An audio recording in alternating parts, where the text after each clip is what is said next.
कांग्रेस को यहाँ करे बड़ी अच्छी स्थिति, कई बार कांग्रेसी कह देते हैं बयान में, तो हुड्डा साहब दीपेंद्र ने लड़ा ले, जयप्रकाश ने क्यों पे काट लिया? कलायत में था, वहां अपने लग रहा था, पिछली बार एमएलए था कलायत में, इस बार हमारी कमले कांडा जीत गई, फिर क्या करे? तो मैं इस सारे में उस गेल तो भाई के लुआ कर दी जो सुरजेवाला गेल करी थी, कैथल पे जींद ले आया और बात जींद टिकट भेजो जयपुर,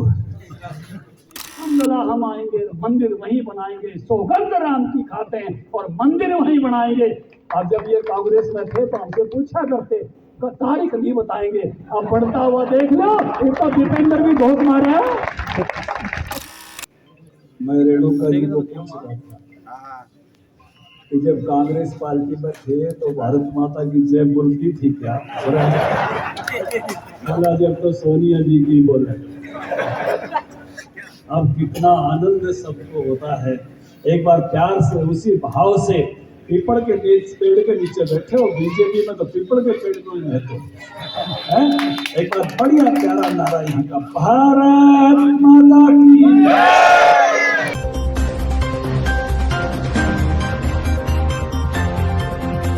इलाके का विकास करना है तो इसमें से नहीं हो सकता। और इसमें सही फैसला लिया कि भारतीय जनता पार्टी विकास की तरफ बढ़ाने वाली पार्टी है और मैं विकास के रास्ते पर आदमपुर को ले जाना चाहता हूं। व्यक्तिगत राजनीति तो वहां भी बहुत बड़ी थी, लेकिन उन्होंने प्रेम व्यक्तिगत राजनीति से बजाय आदमपुर की जनता के लिए और खुद बलिदान देकर कि मैं ये इस्तीफा देता हूं और मैं फिर चुनाव में जाता हूं। ये तो एमएलए तो वो थे 24 तक बने रहते, कोई हमने से कहने गया था कि भाई कुलदीप जी छोड़ दो? उन्होंने खुद इसलिए छोड़ा कि आदमपुर के विकास की वेदना, पीड़ा, दर्द उनके दिल में था। और देखो इस काम में दूड़ा राम जी को बहुत बड़ा सहयोग है। आज तो विष्णु समाज तो मार गए, पहले आ रहे थे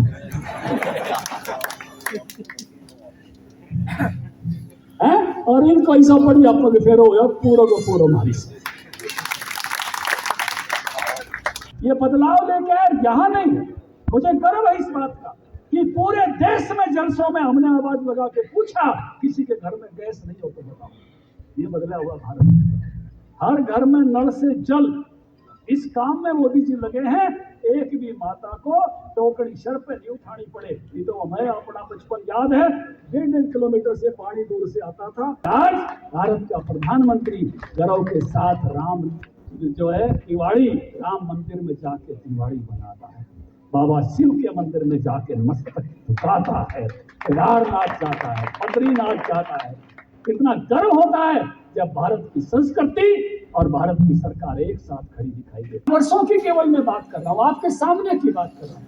ये कांग्रेस के लोग कहते थे 370 टूट ही नहीं सकती। आम आदमी का मन में भी शक हो जाता, और ऐसी तोड़ी अमित शाह जी ने और मोदी जी ने संसद में, जानी वो शिव और रामलीला में धनुष टूटा करके समझिया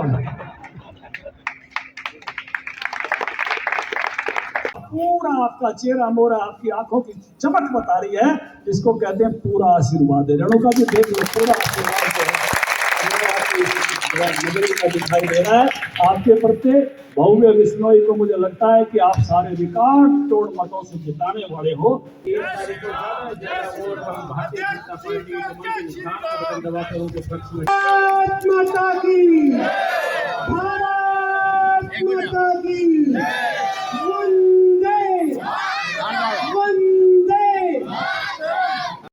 कांग्रेस का खत्म हो चुका है आत्मविश्वास। दीपेंद्र को टिकट न देकर जयप्रकाश को बहकाकर लड़वाया जा रहा है चुनाव। आदमपुर के विकास के लिए कुलदीप ने भाजपा में आकर सही किया, यह कहना है ओम प्रकाश धनखड़ का। आपको बता दें कि भारतीय जनता पार्टी के प्रदेश अध्यक्ष ओम प्रकाश धनखड़ ने कहा है कि कुलदीप बिश्नोई ने कांग्रेस छोड़कर भाजपा में शामिल होना क्षेत्र के विकास के लिए बड़ा फैसला लिया है। धनखड़ ने कांग्रेस पर निशाना साधते हुए कहा कि जो जहाज उड़ ही नहीं सकता उसमें बैठे रहने का कोई फायदा नहीं है, इसलिए कुलदीप ने भाजपा में आकर सही किया और अब जब भव्य को जिताकर आदमपुर की जनता सरकार में साझीदार बनेगी तो और अधिक तेजी से यहां का विकास होगा। ओम प्रकाश धनखड़ शनिवार को आदमपुर गांव और मोड़ाखेड़ा गांव में जनसभाओं को संबोधित कर रहे थे। भाजपा प्रदेश अध्यक्ष ने कहा कि कुलदीप बिश्नोई को यह अच्छी तरह से समझ में आ गया कि अगर क्षेत्र का विकास करना है तो भारतीय जनता पार्टी ही एकमात्र ऐसी पार्टी है जो पूरे क्षेत्र का विकास कर सकती है। धनखड़ ने कहा कि अपने लिए राजनीति सभी करते हैं, लेकिन कुलदीप बिश्नोई ने जनता के लिए कांग्रेस से इस्तीफा देकर विकास का रास्ता चुना है।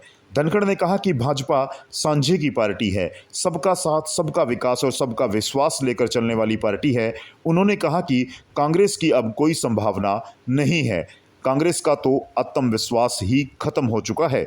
उन्होंने कहा कि जिस पार्टी में दलित प्रदेश अध्यक्ष को लाठियों से पीटा गया हो और दलित प्रदेश अध्यक्ष शैलजा को संगठन तक नहीं बनाने दिया गया हो, कांग्रेस इतनी बढ़िया होती तो हुड्डा साहब आदमपुर में दीपेंद्र को ही लड़ा लेते, क्यों जयप्रकाश को बहका करके ले आए। ओम प्रकाश धनखड़ ने कांग्रेस प्रत्याशी जयप्रकाश पर तंज कसते हुए कहा कि यह पिछली बार कलायत से विधायक थे, लेकिन इस बार हमारी पार्टी की कमलेश ढांडा जीत गई। जयप्रकाश के साथ तो वह हो गया जो सुरजेवाला के साथ हुआ था, कैथल से जींद आया और जींद से सीधा जयपुर भेज दिया। उन्होंने दूसरी पार्टियों के बारे में भी कहा कि जब हम उनका यहाँ जिक्र ही नहीं है तो मैं उनका यहाँ क्यों जिक्र करूं। उन्होंने उपस्थित सभा में सीधा लोगों से संवाद करते हुए कहा कि भव्य बिश्नोई को एक तरफा जीत सुनिश्चित करने की हाँ भी भरवाई। उन्होंने कहा कि भव्य को तगड़े मतों से जिता भेजो, मैं आपका धन्यवाद करने आऊँगा।